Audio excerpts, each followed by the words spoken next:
Not as much. Okay. So look at that book. It says, not that it was the la group name,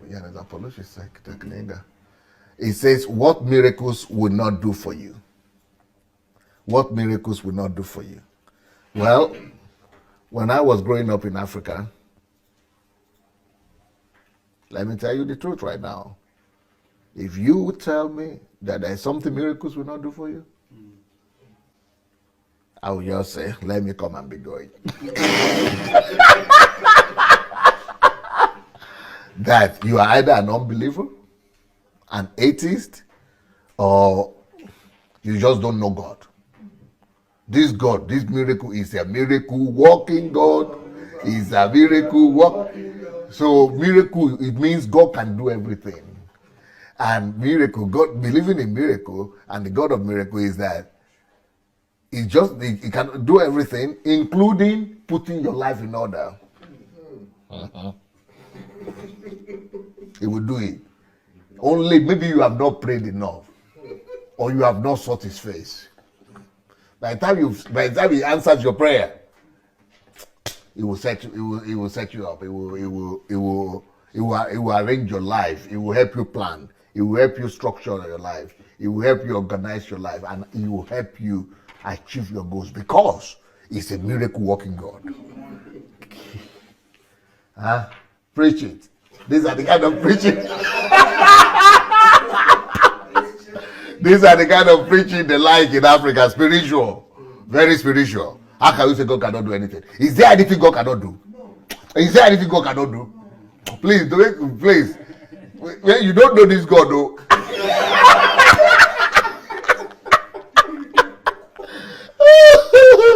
So that's why I wrote that book. You better go and get that book. That there are some things miracles will not do for you. And one of those things that miracle will not do for you is that miracle will not structure your life for you. Miracle will not plan your life for you. And miracles cannot achieve your life goals for you. So there are a lot of things that miracles will not do for you. So, and one of those things that miracles cannot do for you is the whole essence of our HMT this time. But I come from a continent and from a country where people would rather go and pray for miracles, look for miracles, fast for miracles, than coming to a seminar like this to study and learn skills on how to get some things done. But I learned it in a hard way. I had started our church, our ministry here in the Ukraine, and I knew the importance of preparation, so I prepared, read books and things. But when we started the church, I realized that we were doing well. First of all, we had 7 people, and it was a big struggle for me to go from 7 Europeans from 7 to 20 was a big problem. Then we, one way or the other, we were able to break through from 7 to 20, but to go from that 20 to 50 was another big problem. Then we were able to break through. Then we went from 20 to 100. Then that was when crisis started.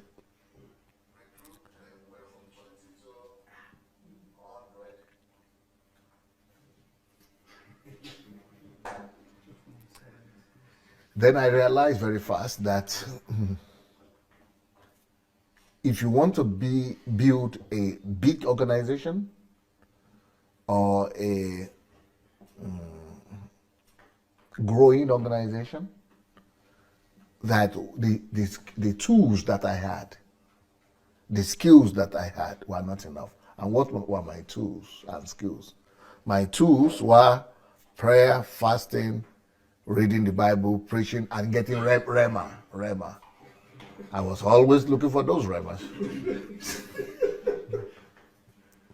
So that somebody would say, I never had that before.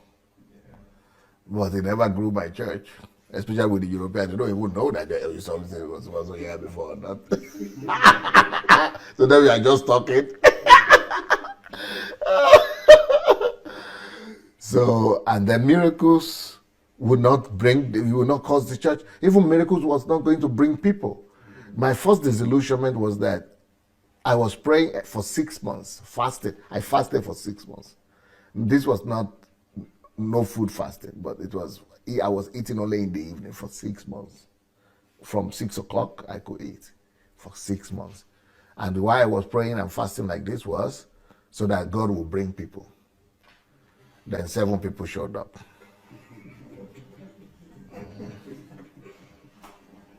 I almost committed suicide.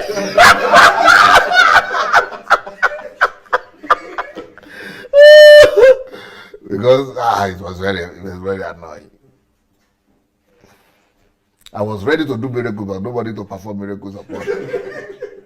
I couldn't do miracles on the shares. But they were all empty. I didn't even realize that even to get crowds together takes planning and organization. My God. But when I go on news, when I get news reports, Christian news report, I see that Reinhard Bonnke at that same time was gathering like 20,000, 50,000, 100,000, 200,000 in Africa. A human being like me. So what kind of prayer was he praying? Oh. Yeah, and if I had only fasted 6 months, does it mean that, but he was doing these crusades every month. So there is no way. What kind of fasting was he praying? Was he fasting? Because those were the tools I had. Only fasting and praying to get everything done. I didn't know. Later on, I got to know Reinhard Bonnke, and I became a friend of his, and I got to know the mechanisms and the system that they were using. It's all organization. Planning, structure, organization, and order.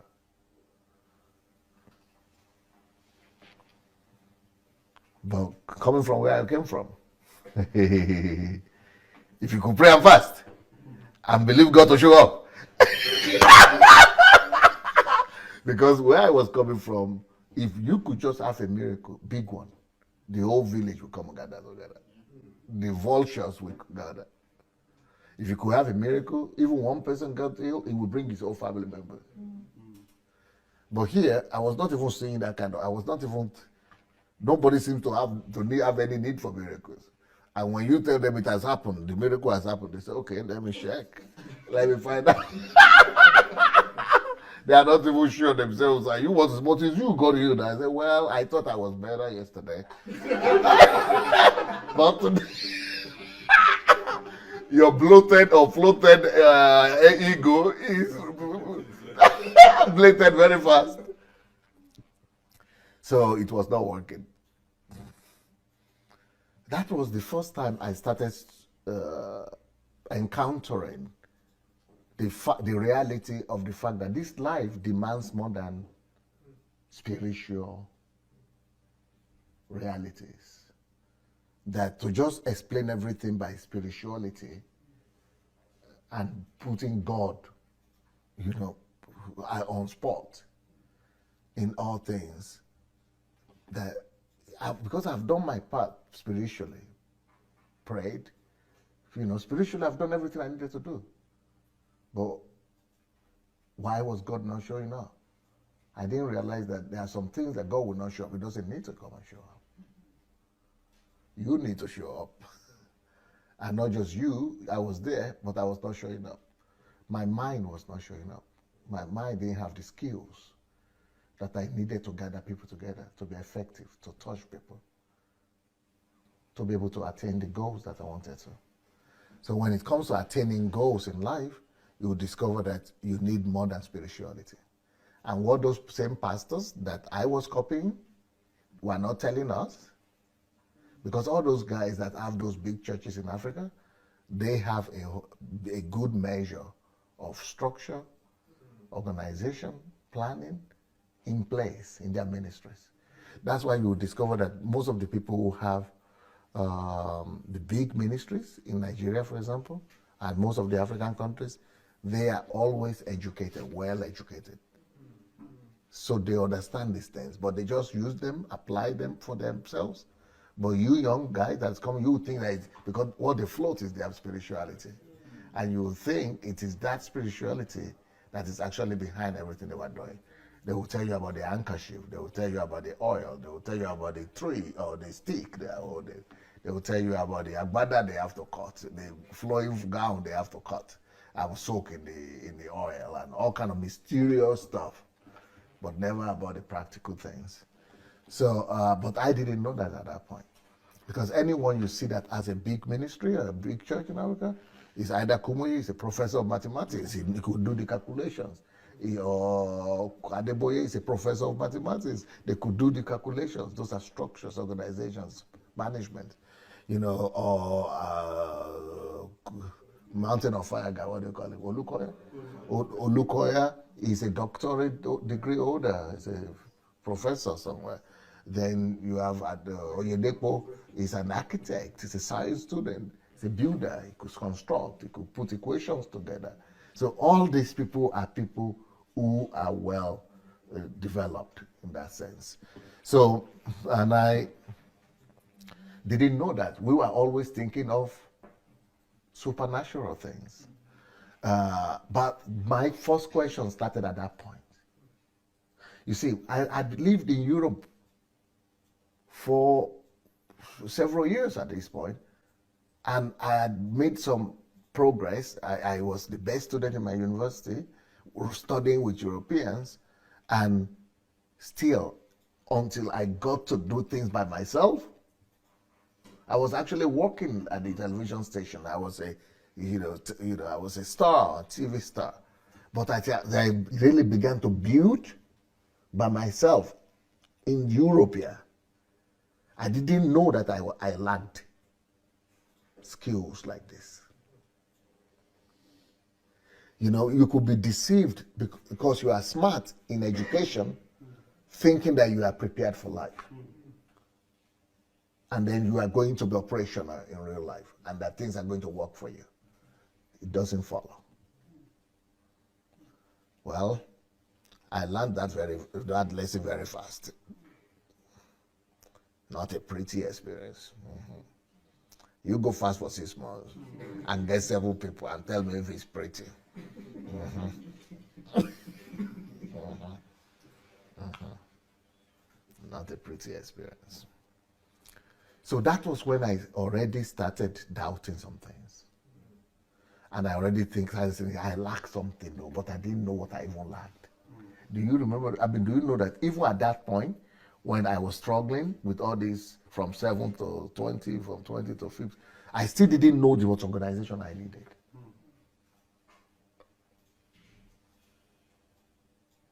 I was still thinking maybe I will find some kind of prayer. So, in Nigeria, the same kind of situation. You see people who lack just life skills and knowledge and wisdom to really navigate their ways in real life experience. And they will be thinking, if I could just get the right kind of prayer, or I could do the right kind of fasting program. So what most Nigerians will end up doing is that somebody will end up recommending for them one of MFM guy, Olukoya's books.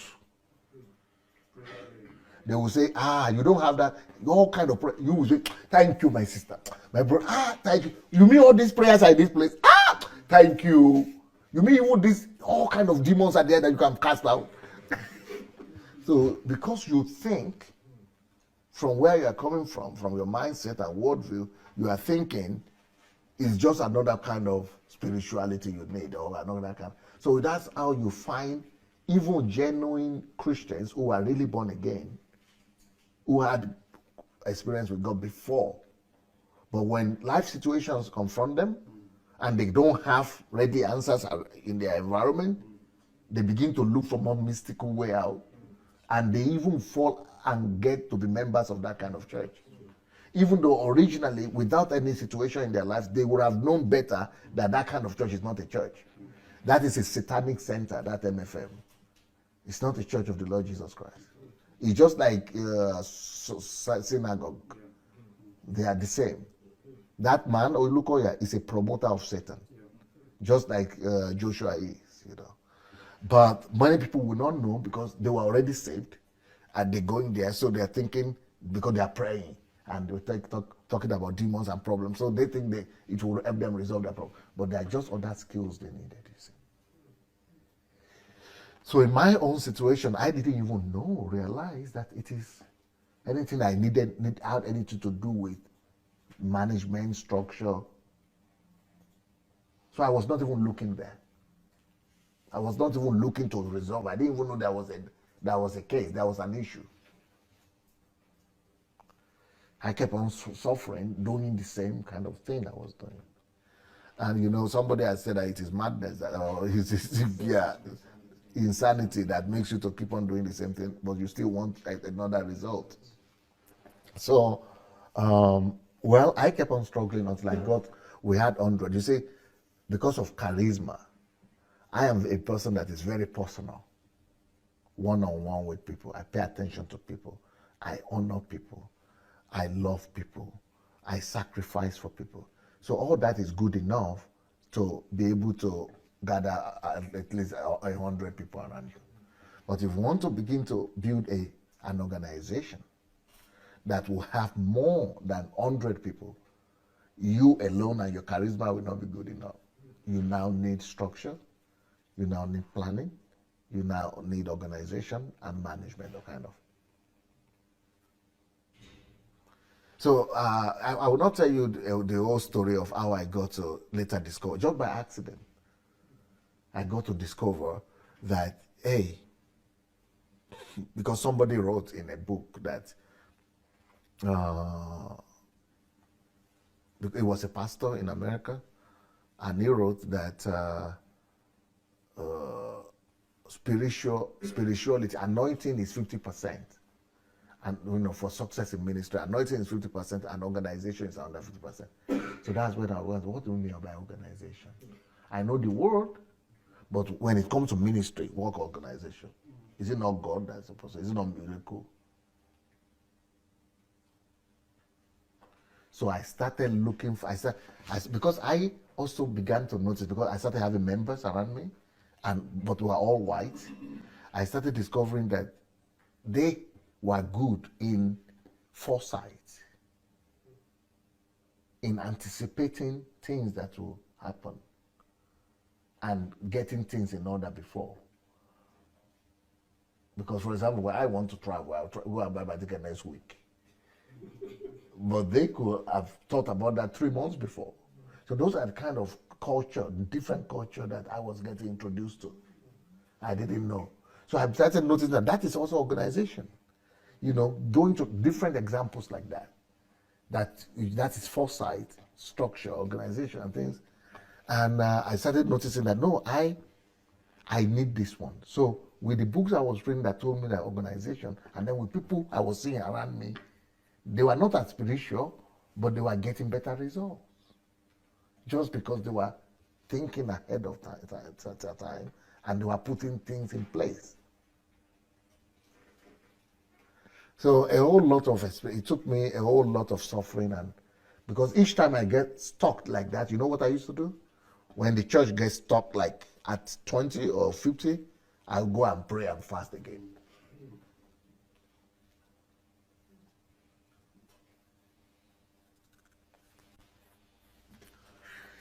So at the bottom line is that I made a decision later on in my life when I discovered all this, but my own lessons were very intense and very accelerated. So all this were happening within a year.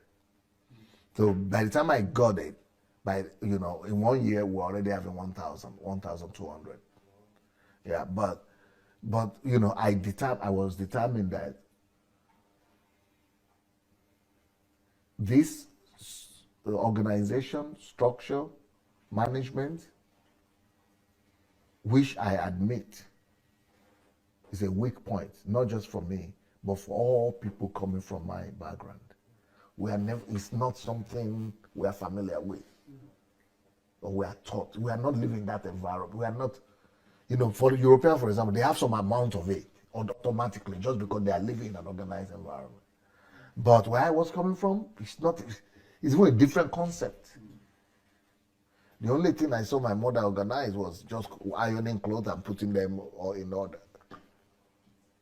We didn't even say it as organization.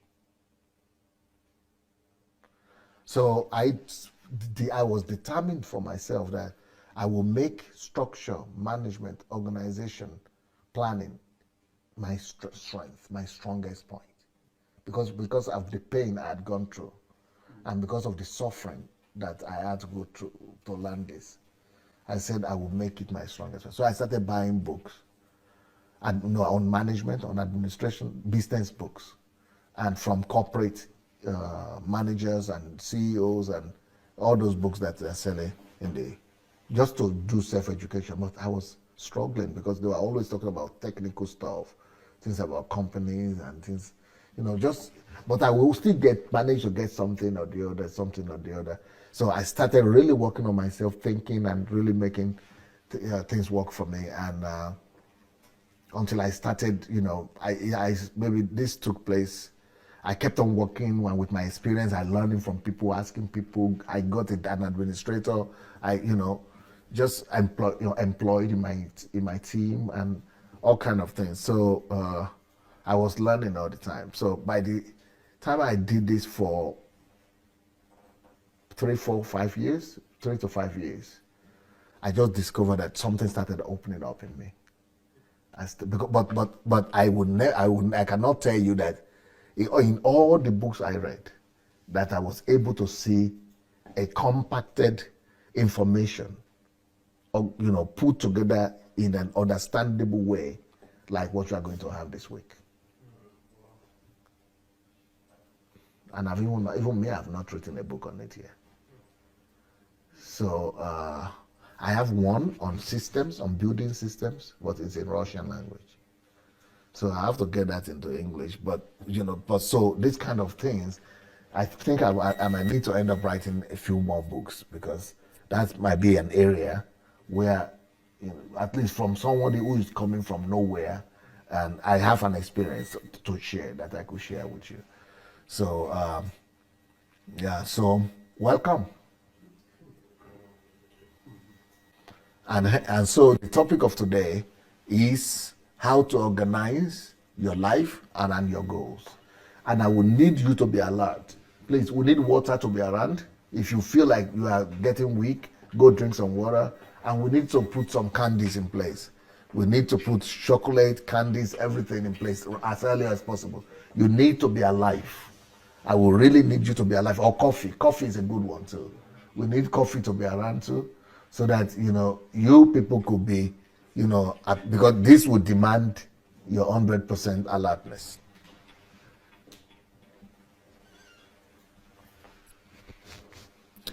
Okay. The topic of today is how to organize your life around your goals. How to organize your life around your goals. Well, that is not as simple. That topic you are saying there is not as simple and as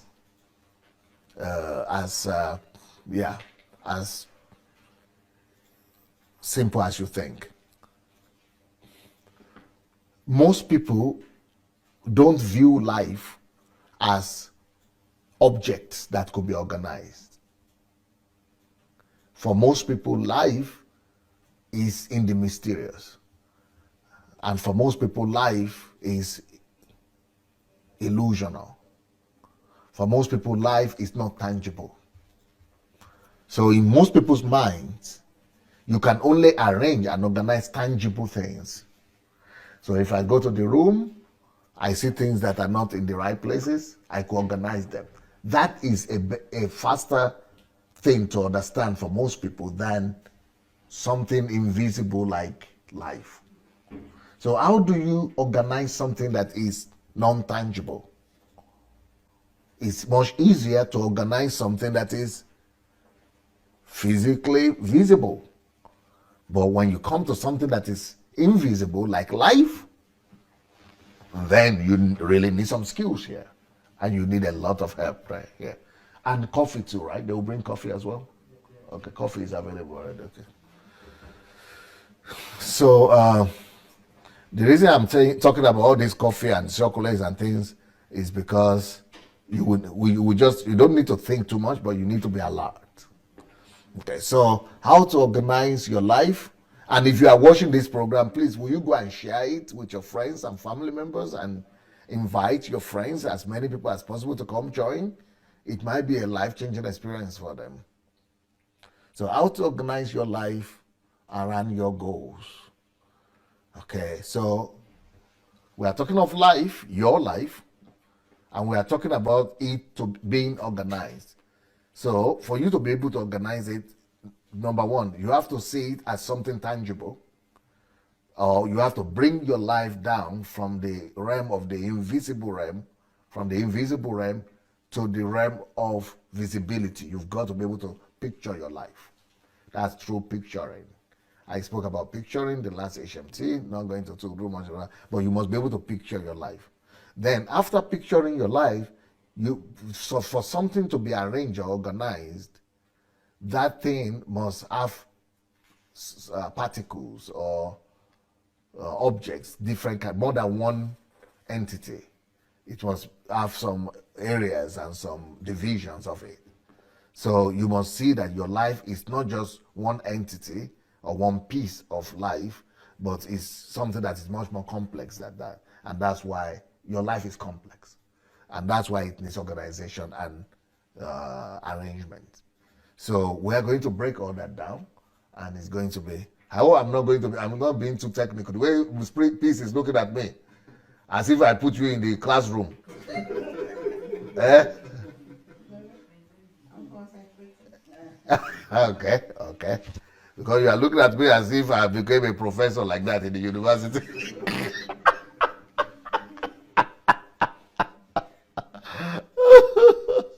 All right, so let's go now.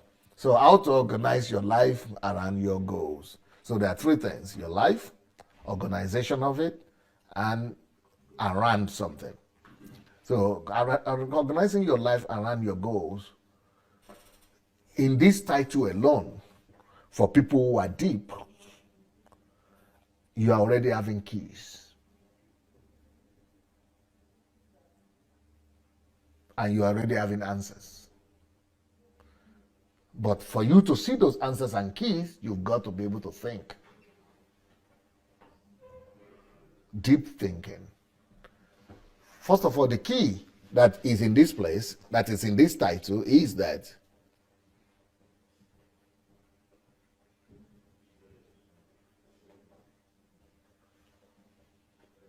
the most important thing for you is not organization.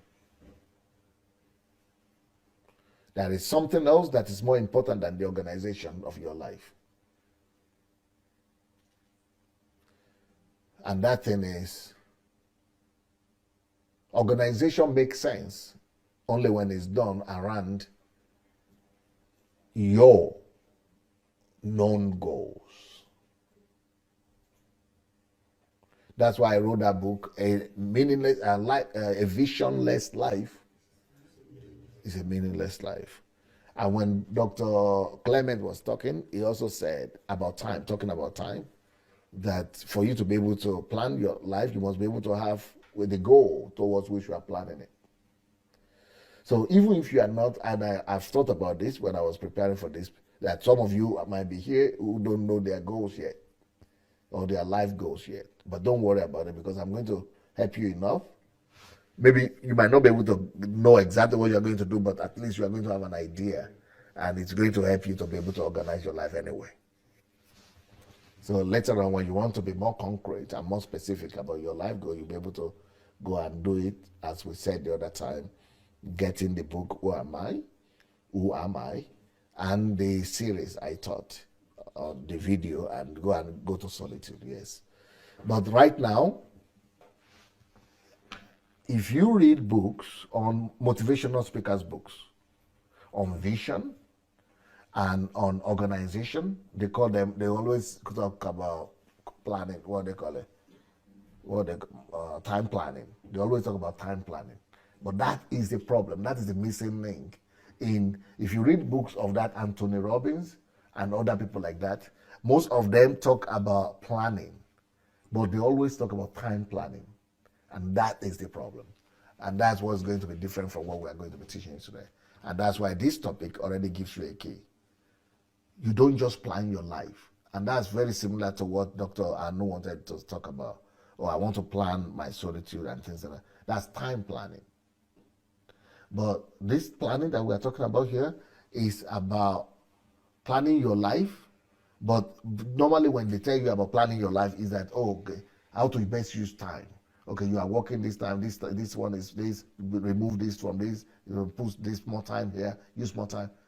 But they don't always emphasize the fact that there is a goal and a purpose that God created you for, that you need to discover, and that all other planning and organization need to be around that purpose for which God created you. So you are not the focal, you are not the centerpiece. What do you call that? You are not the focal point. You are not the focal point.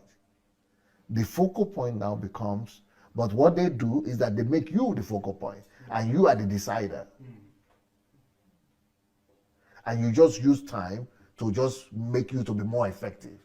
But you might be effective not doing what God created you to do. So the focal point is for you to make yourself secondary to something. And that thing that you are secondary to is that life purpose for which God created you. That is more important than you. And your life is therefore just a substance, an object, material, raw material, that must be planned around facilitating and fulfillment of the centerpiece, of the focal point, which is the thing that you were created for. You were created for that thing. But when you are the boss, when you are the focal point, you decide. So even your goal, what you want to do, you could shift from here, from there to here. You can change, you can. That is a major difference between what motivational speakers talk about, time planning, and what we are talking about now. The preeminence here comes as what comes to be preeminent here is your life goals and purpose. So let's now look, with this information you got now, let's now look at this topic again.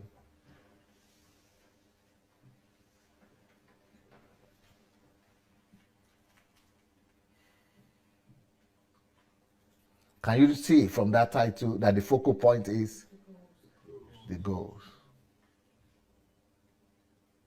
But it's not just goals, because when you are purpose, because when you talk about goals, you are thinking just the goals you put in your, but we are talking about life goals, which is purpose, or life missions.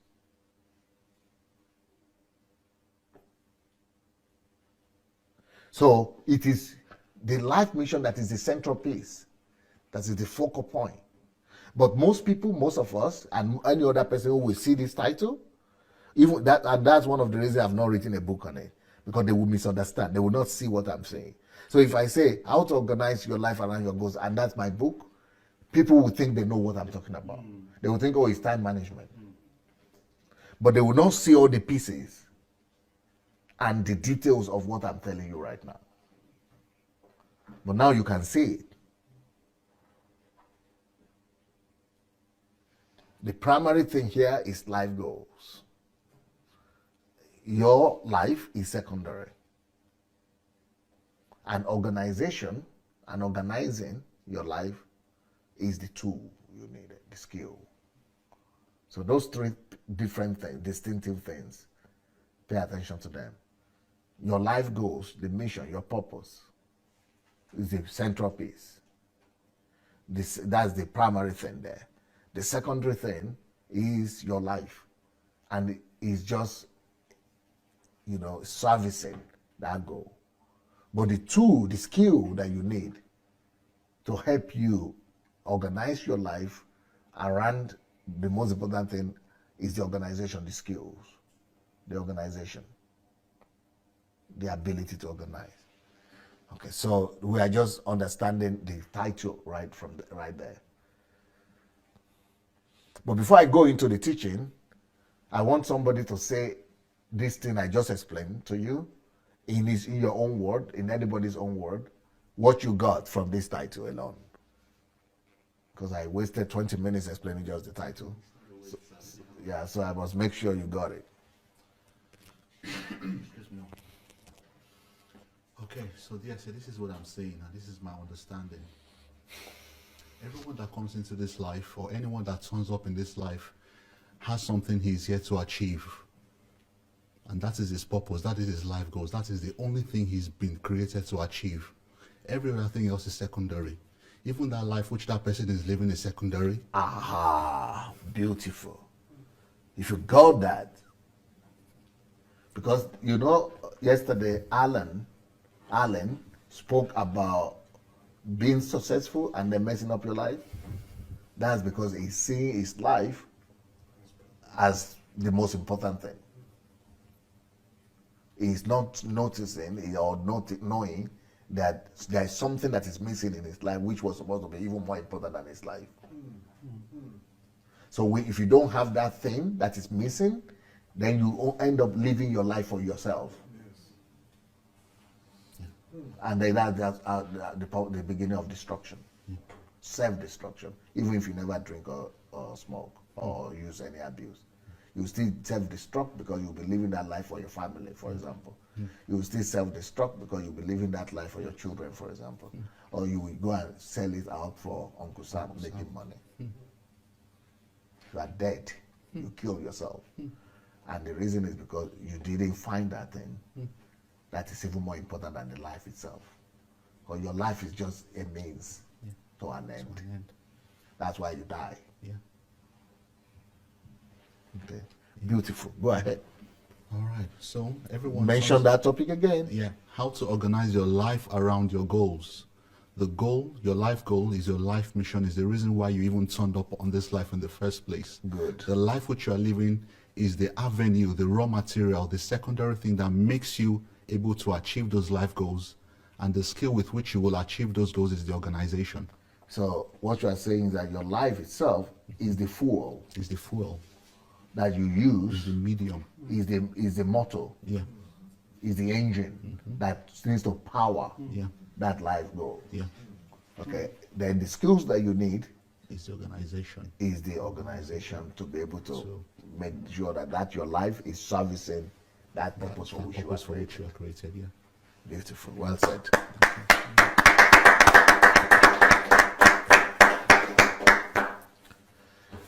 So I want all of you to think on that. Think about that. And some of us have already gotten that wrong anyway. Either because we are not told, we are not aware. So if you are not aware of this simple fact, then you will be living for your family. Let's look at what Paul told us about. That she thought she was going to live with her husband for the rest of her life. But life happens. But if your life is already set up this way, you don't really care. But if you have this missing and your life was not set up this way, it will be tragic. It will be catastrophic, actually. That's when a son or a child dies, for a lot of people, it's catastrophic. Because they were living for those things. Life for them is the essence of life. Life itself is the essence of life. They don't have that which is more important than life itself. This is why Paul said, this Sorry, life you have to start again. Okay, yeah. I was saying this is why Paul said, I can't remember the scripture now, this life I now live, I live for. The Son I of live it God. for. That's for something. Yeah. For the Son of God, Yeah. who died for me, who loved me so much, and died for me, and gave his life for me. Life must be lived for something. But if you don't have that for what, then you are living just for life for itself. So a lot of things will happen when you will be putting a lot of things to replace that for. A lot of things will be taking the place of the God original intention. And it is that God original intention that even brought you here in the first place. Why you are even molded, created, packaged in the first place. So instead of you living for that which is God's original purpose of you being here, since you need to live for something, you begin to look for alternatives and finding things to fill it for. So some people it will be alcohol or drinking or whatever. Some people it will be family, some people it will be religion, some people it will be children, some people it will be promiscuity, some people it is work.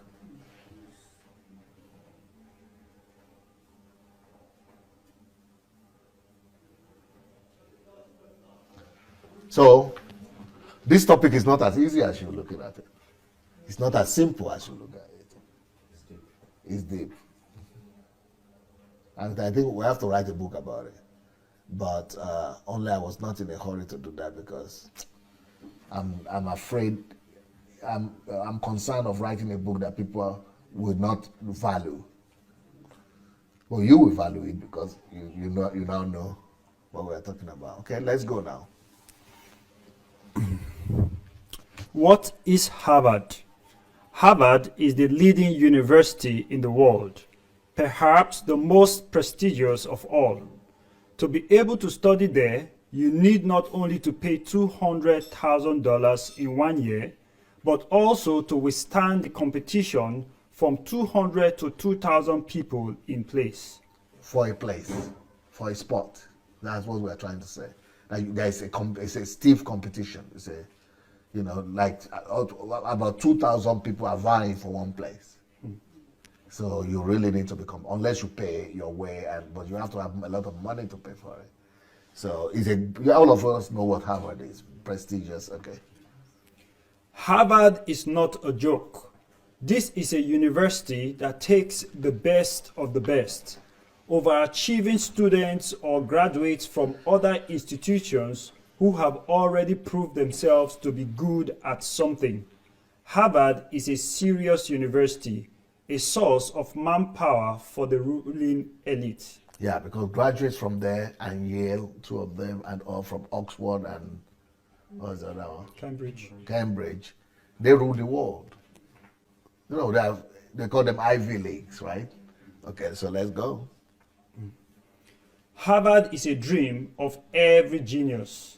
40% of all USA presidents and leaders, and not only the USA but also around the world, are graduates of this university. This study was made precisely amongst these people. So there is a study that most of you must have come across, maybe not, but there's a study very well known. People talk about this study all the time, and so I'm referring to it because the study was conducted among the students of Harvard. So please don't forget to go get your coffee and your chocolate, including Anu as well. Okay. Because you've been waiting for this. I don't want you to go sleep on me. A study among Harvard students, the program MBA 1979. The students were asked, have you set clear written goals for your future and made any plans to achieve them? Mark McCormack said, what you will not be taught at Harvard Business School. Okay, that is this information we got it from his book. And that's what is so he is saying that because the answers to this question that was asked, even Harvard students didn't know the answer. Even Harvard students didn't know the answer. So these things, even you could go to Harvard and not even get to have the skill. So that's what he called his book, What You Will Not Be Taught in Harvard. Mm-hmm. It is not enough to set a goal for life. If we have our life goal in mind, but do not develop plans for its gradual achievement, we are wasting our time. So to achieve goals, that's why we are talking about the organizational skills, managerial skills. All these skills is about planning and organization. So if you don't plan things out, how to do it, if you just have a goal in your head and there are no planning, no organization, no structure in place, You are just a dreamer. Okay. Which is more important, to set goals or develop a step-by-step plan to achieve the goals? The second part is much more important. Okay. Now, again, I'm going to, because right now there is a big thing going on in Nigeria, which is election. You remember yesterday I mentioned the fact that there is something that, as evil as these political parties in Nigeria are, PDP, especially APC, as evil as they are, or proposedly as evil as they are, that they are still better than a lot of our new generation parties and leaders are. Now, so I asked the question here right now, which is more important? And I gave the answer already. To have a goal, a life goal, or a goal, and not just life goal, but to just have a goal and a purpose, is that more important than to build a structure and a step-by-step program, plan to achieve that goal? Which is more important? From where we come from, most people think as long as you have the goal and the dream, God will do the rest. Or you will work hard. Just like we were talking about yesterday, I had the goal to do these things. I was working hard, but I was still failing.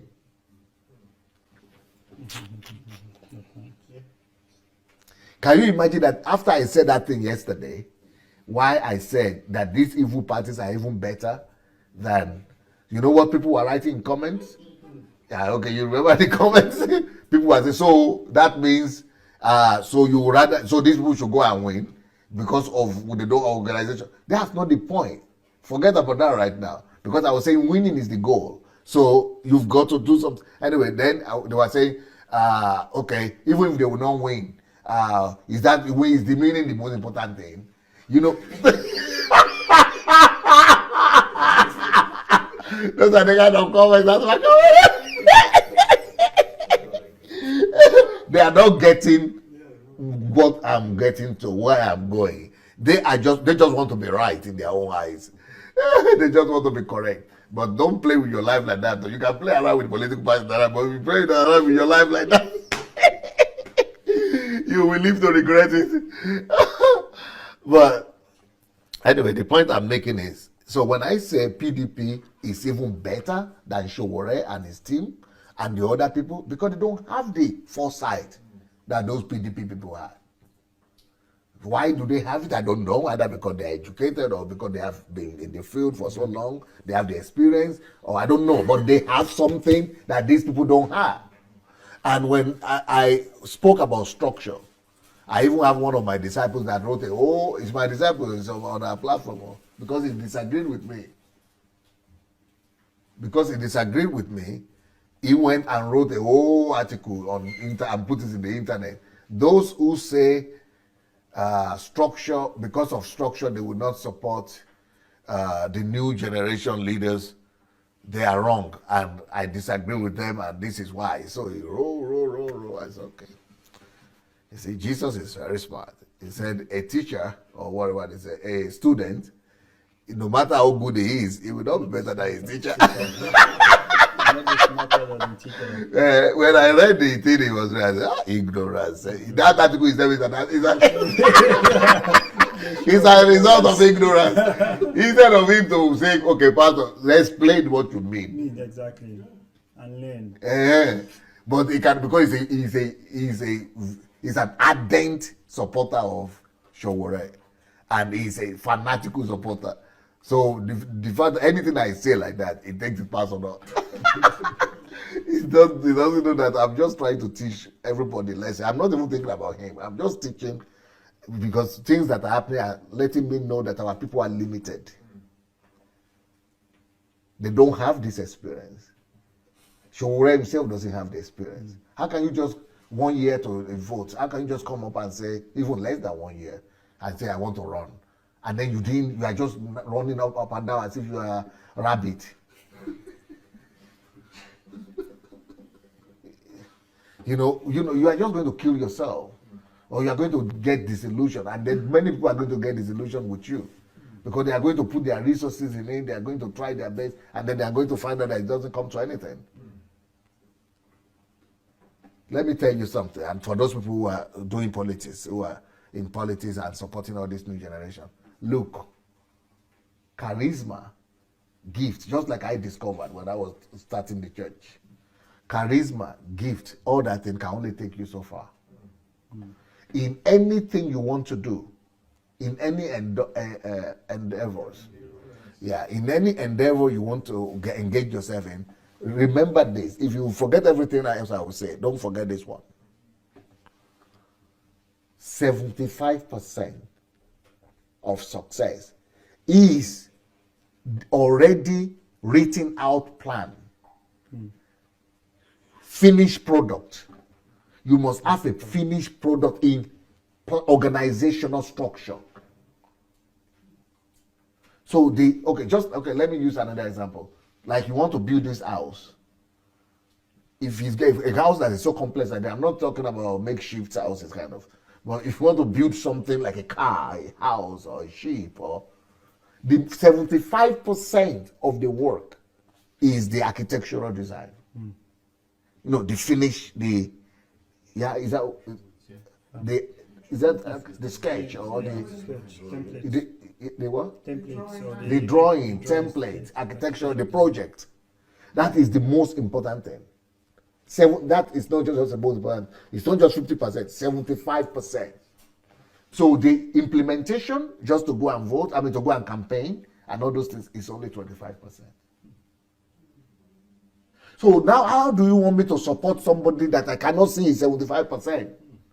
And he's trying to put all energy for 25% that Pension cannot make for the missing 75%. It's just like saying you are praying and fasting that your house will be built. Even though you are fervent in that prayer and fasting. But that can never make for the missing 75%. And those other people like PDP and APC that have the 75%, they are more prepared than you. Even if you are smarter, even if you are wiser, even if you have greater purpose, greater intentions, greater aim, greater, you are purer, you are more holier. Those things will not give you, those things don't replace skills.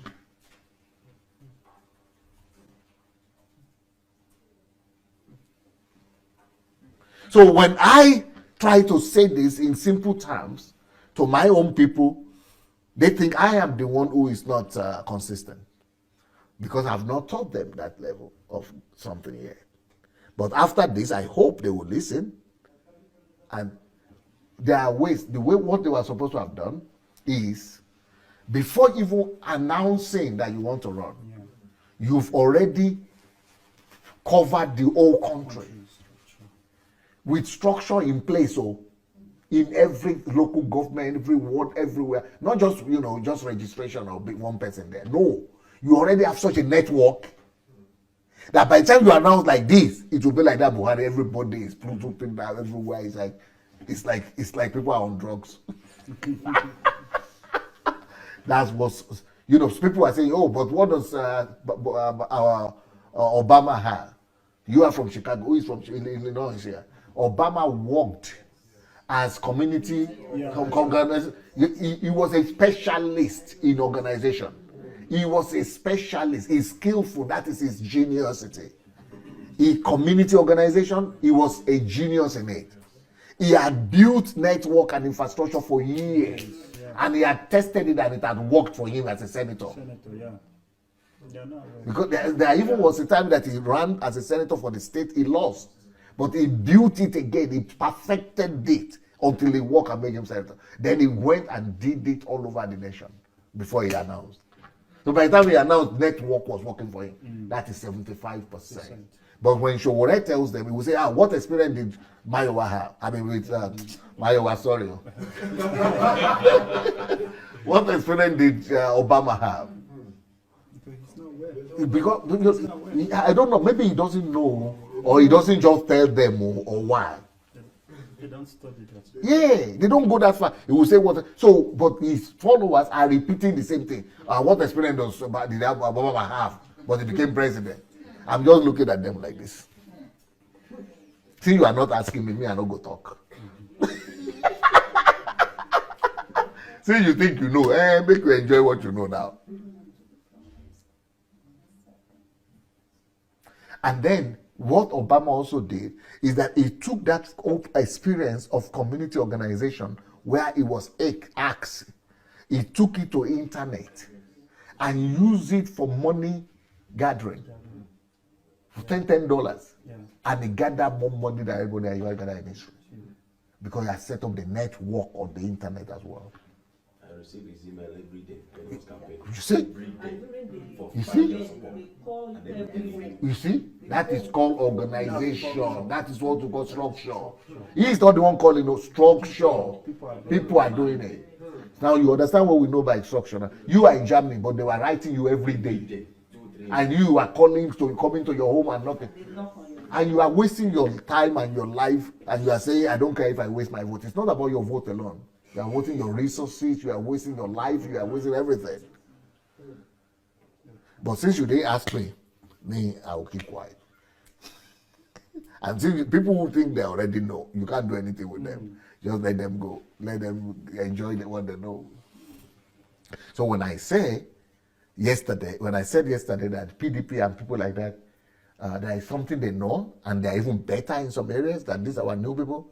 Somebody was telling me that, I was mistaken. How could I say that this one is better, that one is better? How can that one be better than this one?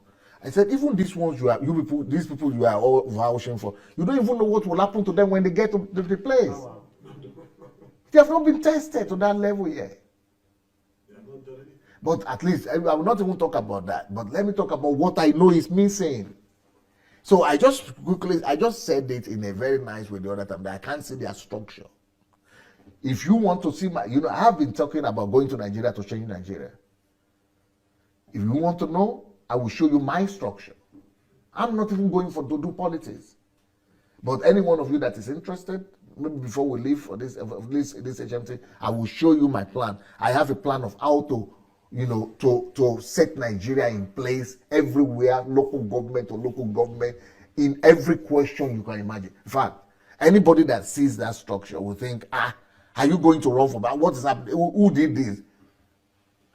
People, there's no human being that have seen the structure that I've put together that have said they have seen anything like that before in their life. I'm not just waiting on God, though, or believing for miracle that I'm going to Nigeria and God will do it. Because 75% of success is the plan, the system that you build. Remember that. In anything you do, not 10%, 75% of success is the system. So I'll come again with that question. What is more important for you to know the purpose, the goals that you want to attain, or to plan for it and build a structure for it? Let me tell you, to plan for it, build a structure for it is much more important. A lot of people have goals, but those goals never really come to fruition because they don't know how to build structure for them. And I was looking at, I read the book, what was his name? Kingsley Moghalu. He was a little bit prepared, much more better, because he wrote a whole book on how he wants to rebuild Nigeria. And I read that book, but I see holes in every. At least I'm the one saying it. But at least he came up with a book. At least he got ready. He was preparing for it. But other guys, it is as they are campaigning that they are trying to come up with some things that, cash, they want to cash up. They are playing cash up on the move. And it is as they are going, they are changing projects. Okay, we need money for this, we need money for this. You are supposed to have thought of all that before you even step out. And my people are becoming fanatical for those kind of unprepared people. If you are so unprepared, I will not trust a nation into your hand. Because you're not even prepared for your own vision. Yeah. Talk less of it for a nation. Okay, but the zeal is what our people want to see. We are people of emotions. As long as the emotion is there and the charisma is there, that's it. We lose our mind. And we don't want to listen to people who want to help us because you are talking contrary. You must be an enemy. If you see the abuse I have because of these guys, people write all kind of things to me every day. Okay, you are smart, you are already wise, good for you, good for you. Well, you could have been helped. It's a pity you're not listening. So it's good to have goals. It's good to have purpose. And this is one thing, if most of you people will know Miles Monroe, he's a friend of mine. When he was here with me, he was always talking about purpose. So I challenged him one day and I said, Dr. Miles, you are talking about purpose, but you never really tell people how to go from here to there. You only talk about how to discover their purpose. Okay, people discover finish. So Yeah, that was the missing link. yeah. And, he said, maybe he will try to work on it, but maybe that's what he's calling. I think people have their own callings, So I think he gave what he had to do, he gave it out. But people need to know how to do these things, how to build structures, systems around their goals, their objectives, and their purposes. So, which is more important, to set goals or to develop a step-by-step plan to achieve the goals? The second part is much more important. Okay, sir. So let's go back to our notes. Yeah. Example, many believers are simply dreamers.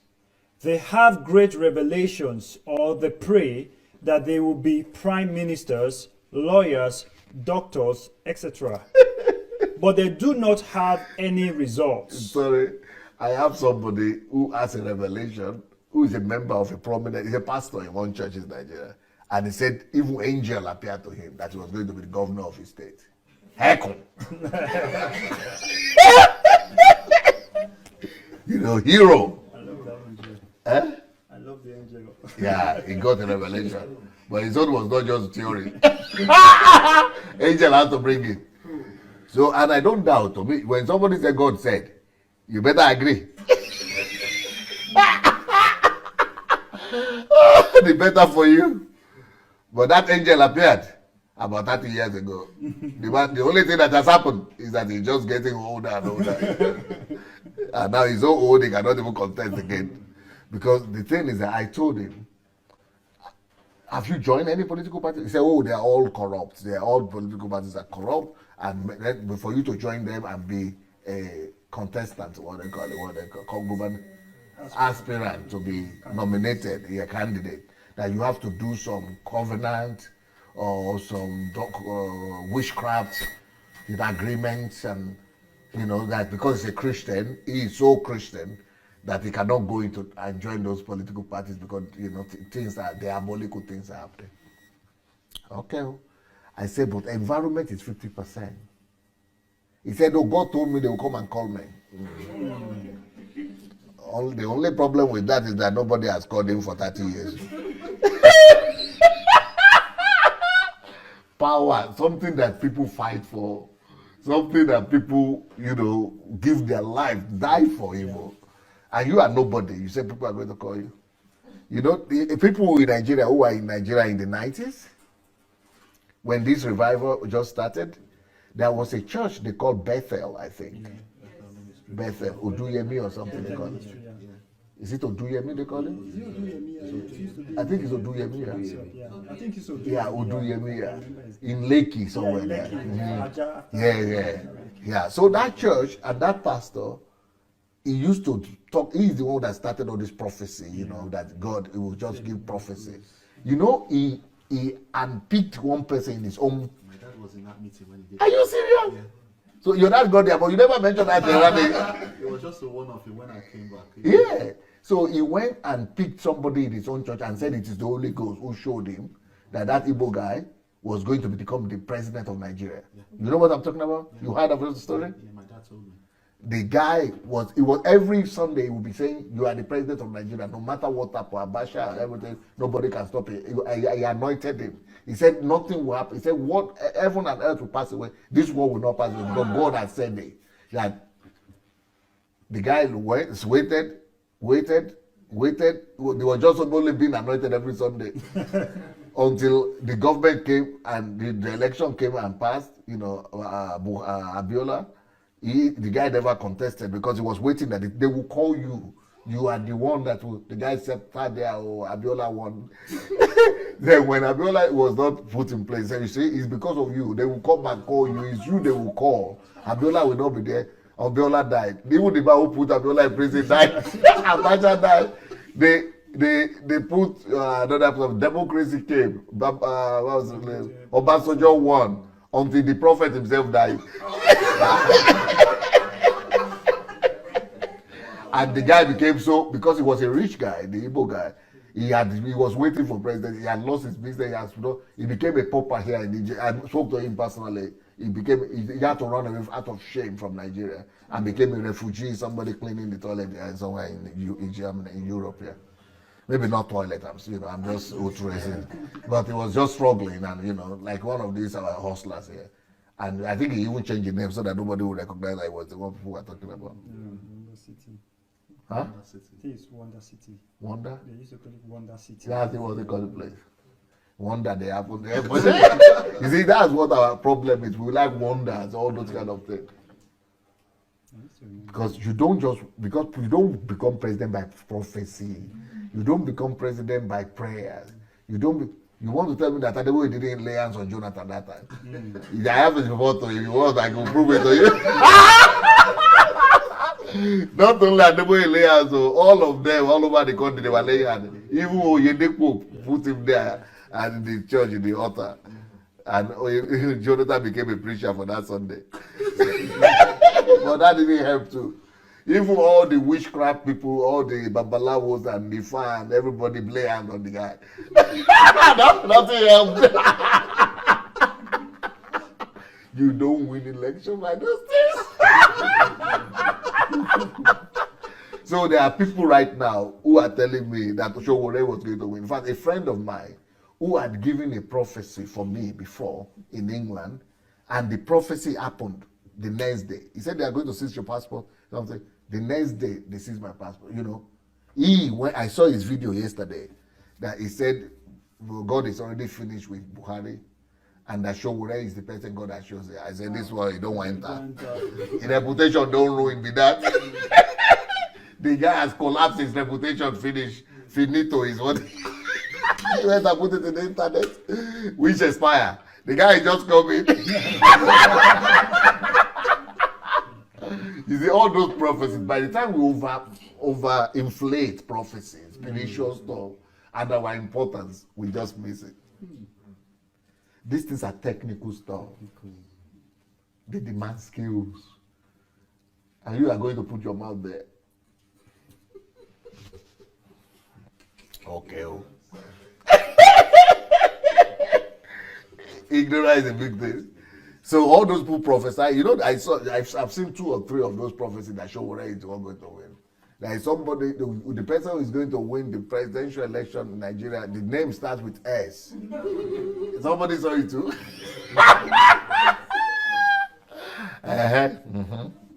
They don't win now. Young guy, less than 50, S. Okay.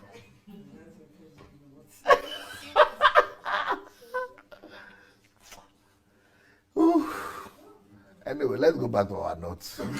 Let's come and be going. I fell in love with that phrase, Nigerian phrase. It's a new word for me. I just learned it. I never knew they were saying things like that. I discovered it by reading the Nigerian Facebook page. Let me come and be going.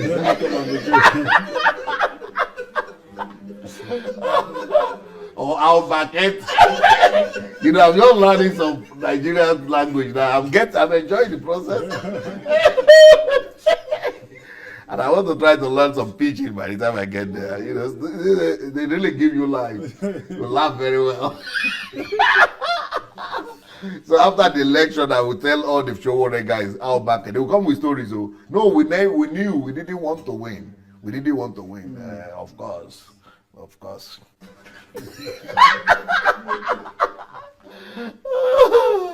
All the article lovers. Oh yeah, no, it was rigged. Of course. You always have a story. Okay, let's go back. but they do not have. No, let's start all over Okay. again. Example, many believers are simply dreamers. They have great revelations. Dreamers. Anytime you have a goal or you have a purpose or a vision without concrete structure, plans, that is a dream. You're only dreaming. So for me, all those Showore, all those guys that I invited and interviewed, because that's what I was looking for. I was looking for these kind of answers, but they were giving me dreams and ambition. They either have ambition or dreams. They're just dreamers, and people who just have ambition. Ambition and dreams is not enough. Even though people like Obama, you might say, oh, he had a dream, but he had more than a dream. You need 75% of the missing link, which is structure. Okay. They have great revelations, or they pray that they will be prime ministers, lawyers, doctors. But they do not have any results because they did not create the process of gradual achievement of the goal. But without the goal, people just stay in their fantasies. These people continue to sit in the church in disappointment. That's what happened to that guy, the Wonderland guy. Is it Wonderland, is it? Wonder City guy. The Wonder City guy, the guy was sitting there for like 10 years or so, maybe 5 years or 10 years, until he was expired. Okay? You are given the chance and an opportunity. Even Harvard graduates who won the competition with 2,000 people in the place do not know certain things which Dr. Sunday teaches us. Okay, what is I'm saying here is that, they competed. It has to be one person will win out of 2,000 competing for a sport, right? But then when they were asked this teaching that we are giving now, we are talk about when they did the research for them, they didn't even know it. Despite the fact that they won the one sport out of 2,000 contestants. And yet they didn't know because people are just surface, superficial. And thank God this man wrote this book and put this story in there. Okay? Maybe you had no chance to study at Harvard or Cambridge, but if you're here, you are given opportunities. Start to value yourself in a new way. Chance and opportunity do not benefit everybody. Chance and opportunity benefit only those people who were looking for the chance or have realized that they have the opportunity. If a person does not recognize the chance, he will not be benefited by it. So the reason why I'm using this, before I go, these are all prelude to my teaching now. And the reason I'm giving you this prelude is that I'm creating an analogy for you, a contrast. That this is a kind of thing that was conducted in Harvard, people who had a big opportunity, but they didn't even know this thing. So now that have the opportunity, value this teaching. It might be the difference maker for you. Why is it important to appreciate what you are given? As soon as a person realizes that he is given a chance, he begins to see a chance, an opportunity. It makes his adrenaline rise. He wakes up and catches every word. He doesn't miss a minute, a moment. He is here and now. When you know that, oh wow, so what these Harvard people didn't know, I could get to know it just by being here. You know it's an opportunity, you know it's a chance. So you want to take advantage of it. That's the thing I'm trying to create here. So let's go back to the study of what is the Harvard thing we're talking about? What is the question that was asked the Harvard people? Let's go find out. A study among Harvard students, the program MBA 1979. The students were asked, have you set clear written goals for your future and made any plans to achieve them? During the study, it was found that 3% of the graduates had written goals and plans. 13% had a goal but had not recorded them. 84% had no specific goals at all. Okay. Look, I want you to think about this. This is coming from the book of Mark Cormack. what you will not be taught at Harvard Business School. That's where we got it from. Okay, but what is that? Do you understand? Can anybody tell me what is the situation? What is the scenario here? Did anybody get it? What is the scenario? Can anyone use your word to tell me what we just read? Okay. Okay, so from the book of McCormack, he was carrying out a survey, okay? And the survey asked students that have been admitted into Harvard, and what is this question? So he asked the students, have you set any clear written goals of your future and made any plans to achieve them? That's the question of the survey. Clearly written out goals. Clearly written out Plans goals. to achieve them. And then from the survey, this is the statistics they got. Of all the students that were asked, only 3% had goals that had been written down. So with a system. So only Yeah. 3% not just had the goal, but they written out system, plan, structure. Yeah. So it could be understandable why our Nigerian contestants also didn't bother about, because it's just human. It's very hard. It's a hard work. Yeah. Everybody just want to take the easier way, the easier road. Germany, the only reason why Germans are thriving is they are the best in this kind of thing. System, structure. You know, they might not even be the smartest people. Even in football, they put system, structure. You know, and Japanese, all those kind of people, they are the people who put system structure. But out of the Harvard students, they are the best of the best in the world, though. Selected, top. You know, that's my, but even they thought, because it's an illusion, we just think if I have the goal, I know what I want to achieve, so why? Or some of them have parents or money, or they had an idea of what they are going to come back, their business of their past, or their parents and things. So why should I write? I know what I want in life. Many people are living that illusion. Most of us, we think, well, if I know what I want, that I know what I want. As long as I know what I want,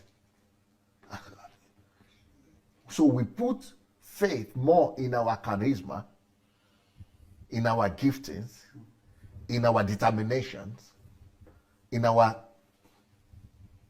temperament, in our self-assurance, in our faith, than things like system, structure, and that is a big mistake. I don't know if you are getting what I'm saying. Yeah. Yeah.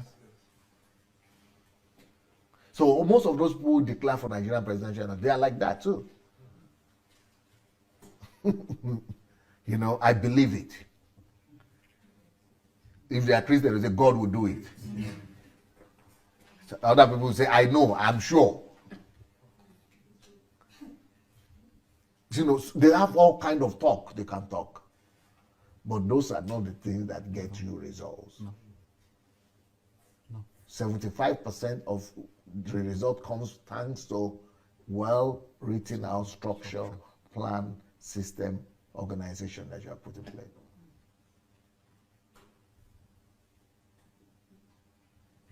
So yes, 3%. You said what? Yeah, so 3% of the graduates were the only ones out of all the students that were surveyed, Out of 100%. out of 100% that had clear written out goals, structures of how to achieve those goals. Okay. Now, 13% of those students, they had a goal. They had it maybe in their head. Maybe they even had it written down, but they had no Structure for for achieving them at all. And then the majority, 84%, had nothing. Even me, I never did this until I was 32 years old.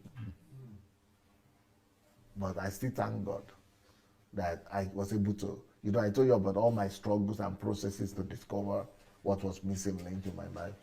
So, and I wanted to, so that's my zeal that kept on me pushing. And by 31, 32, but I was, doing a lot of, because I didn't have one place where I could get taught or one book where I could read. So for me, it was a painful journey, long journey. But by 32, I've written everything down, and you will see what I've written down now. I will show you later on. I will use as an example for you, so that you can use that as a model to also get your own set in place for the next 25 years of your life. So again, tell us the out of 100%, what do we have? Okay, so out of 100%, only 3% of graduates not only had a plan in their head, they had a structure written down of how to achieve those goals and plans. In your own life, for example, are you in that 3%? Not yet. No, I was not for a long time. Okay. Okay, now 13% of the 100%, they had a goal. They probably had it in their head. I tell you that for a long time too. I never even had a goal like that. That this is what my life I want to do. I had immediate goals or intermittent goals, but I never had a life goal. You understand what I'm trying to say? That for a long time I never had. Till 25 years I never had a goal like that. 27 years I never had. I was having goals of building a big church, big ministry, to serve God, be a minister. But those are just intermittent goals. But I didn't have a comprehensive global goal for my life. Around 30, I began to get that right. Then by 32, I was able to build a structure and a system for it. So, but even the smartest mind that I know Harvard couldn't do it. They didn't have it. See how many people didn't even have any specific goal. 84%. 84% didn't. So they are just like us. They're just human beings. They study well. Yeah. They are smart. They were able to pass. They were able to get admission there. Yeah. But that doesn't save you. So I just want, I don't know if it's a question, because even among the 3%, because it's one thing for you to have a goal and just write it down. But how well Many is it through written? the structure. That's the challenge. We will not go there yet. We just assume that they got it right. That's what We only assume, yeah. Because just to have that go and write down, it will just be like 13%. It's a dilemma. It's in that dilemma. I like this, yes. And that is why it is only that 3% that is controlling the world. So the 13% are the managers and executives that they put to manage their whole enterprises and their whole whatever they own, their assets and their estates, their empires. 84 is in And Uncle Sam. The 84% are Uncle the Sam. Uncle Sam. They are the one working for salary. They are the fueling the system. Huh? They have no specific goals. Because they just want to make money or they want to survive. They want to have the meal on the table. Yes, sir. Take the microphone before you speak. Sorry. So that study was done in 1979. Yes. That's what, nearly 40 years ago? Right. So obviously things must have changed since then, evolved since then. If I know the nature of men, I will tell you that nothing much has changed. People are just people. People are just enjoying their lives. Most people are just enjoying their lives. This is just human nature right there. How people are. Okay, so let's see the result.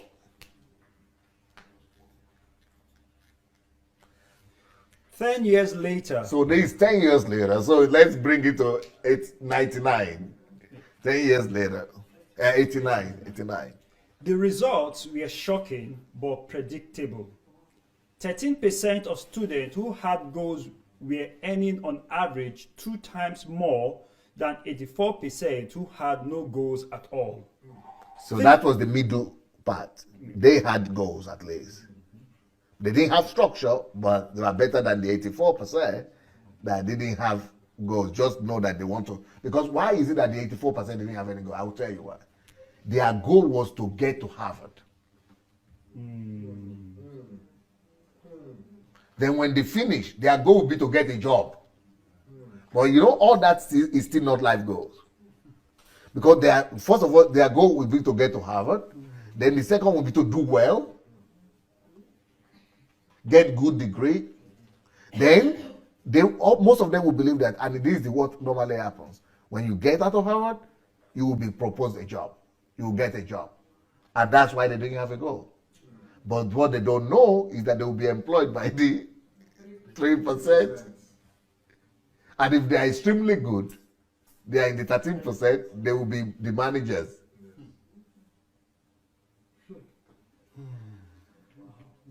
But it's still rat race from there on. For the rest of their lives. Rat race.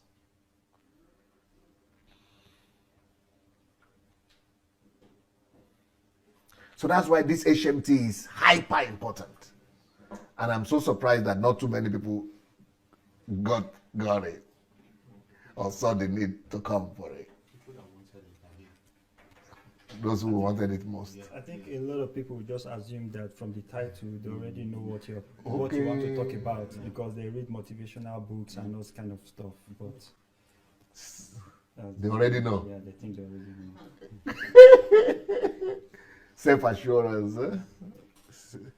So let's keep on going. So 13%. 13% of students who had goals were earning on average 2 times more than 84% who had no goals at all. 3% of students who had clear written goals were earning on average 10 times more than the other 97% combined. Because they were the owners. They were the business owner. They were the people, they were the movers and shakers. They were the ones in charge. Because what they wrote, what they saw, they were able to create. They had a system to create, to make things. But this other one will be hoping and believing God as they go. But you see, it doesn't, and there is nowhere where it is written there that even though that 3%, that they got exactly what they wrote down. Because that is not the purpose of plans or structure. You might not really get exactly what you had written down because you are not God. And that is why a lot of people don't do plans, don't make plans. Because they say, no, I make plans, I wrote them, but who knows? You know? But the whole idea of plans and system and structure is that at least you have a direction to move in. And then you have something to strive for. And at least you have like a compass that is directing your path. So you might not really eat it right on the bull's eye dot like that, but at least you will eat the body. At least you will be somewhere there, or even better than what you had projected. So the whole idea of plans is not for you to get what you want, but at least you will not be lost. But when you don't have plans, you start out going this way. When you don't have plans, you don't even know when you have gone around and you have gone back to the other side. Because events will be dictating things for you. Somebody will give you a call and say, oh, I have this opportunity for you, and you just follow. Because you don't have your own trajectory. You know, then you have a good salary. Somebody will propose for you and you just follow. Because that is what happens in life when you don't have a plan. You follow and go for the salary. Or somebody will say, oh, you can get a visa to travel abroad. Or say, I can travel abroad, green visa, green passport, or green card. You just go for the green card. Because you don't have your own anchor that is already spelled out what your life trajectory is going to be like. So that's what happens, what plan is and structure is. It will save you from in eventualities that you didn't plan for, that life and situation would like to plan for you. Eventualities like this.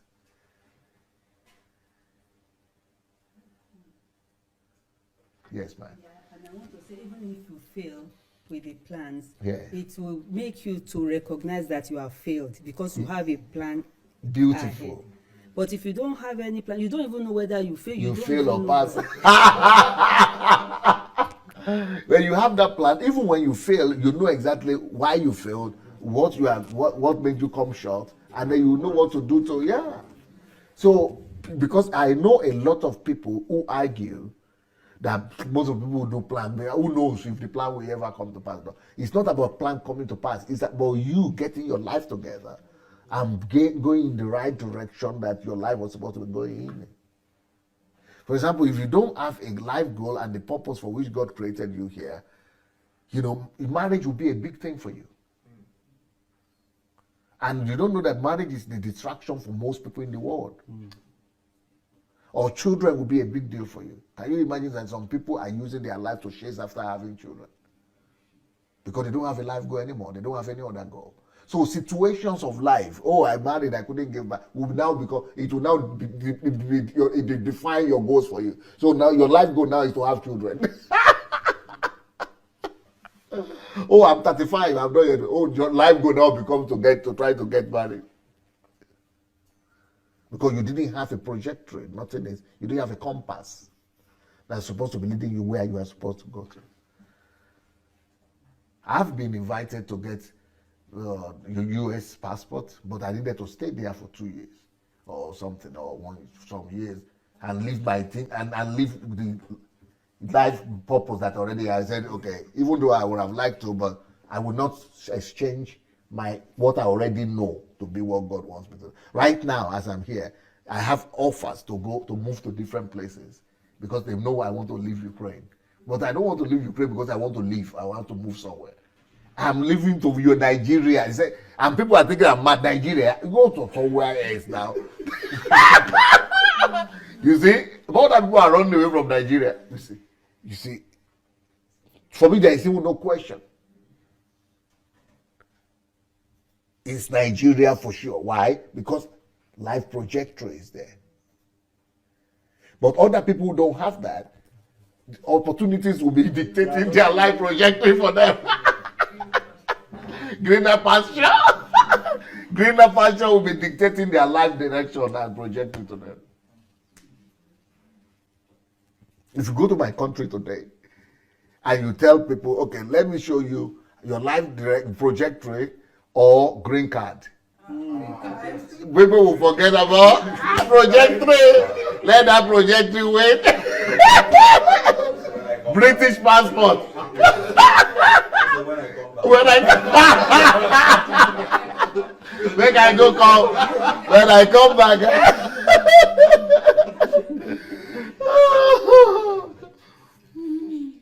They say you can talk because you have been there.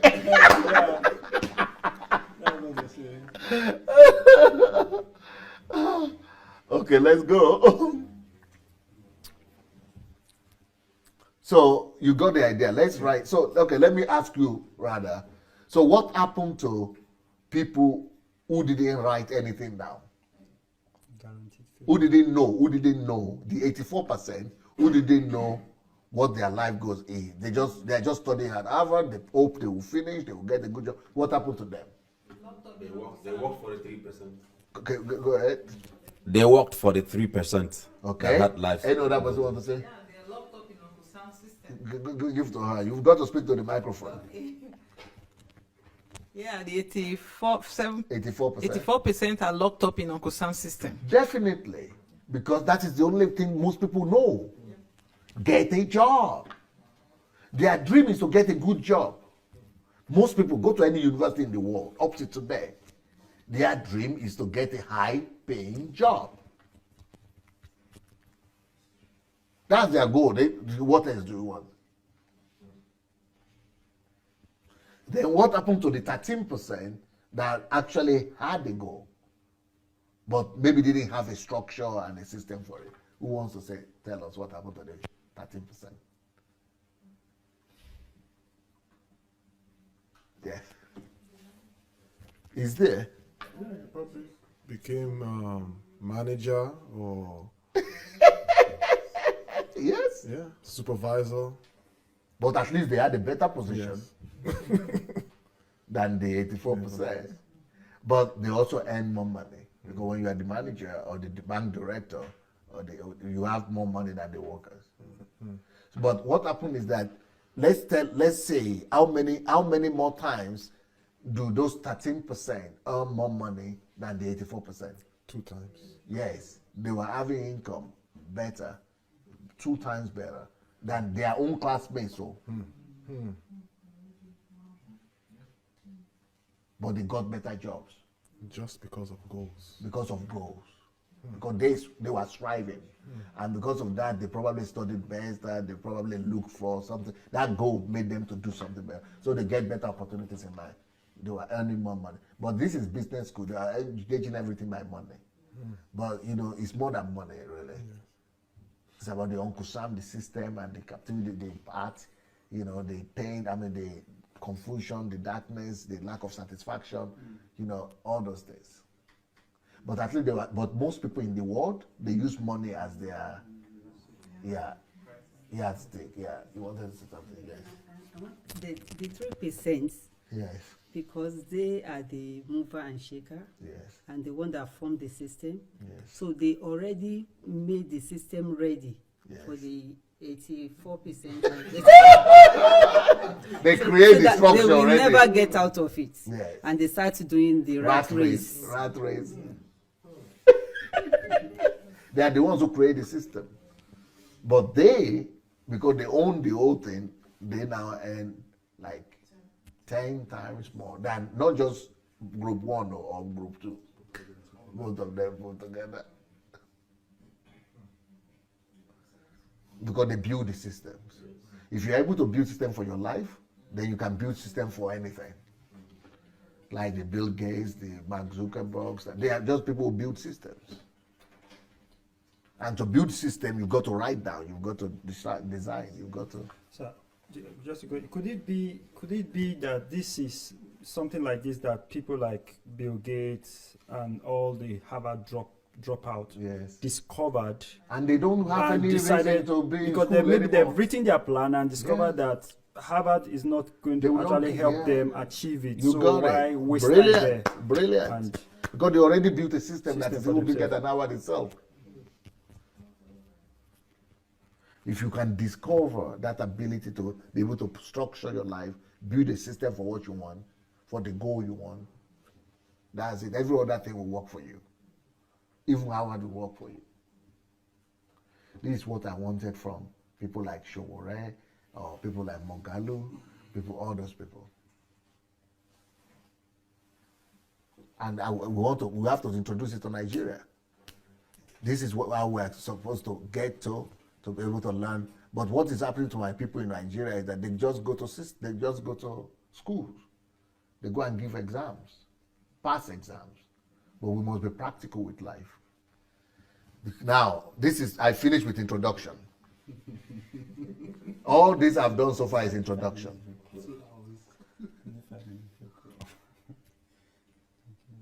So I'm going to stop and take a break. You all need to go outside and take fresh air because you need it for your brain. Because before we go for the next one, I bet you need that fresh air.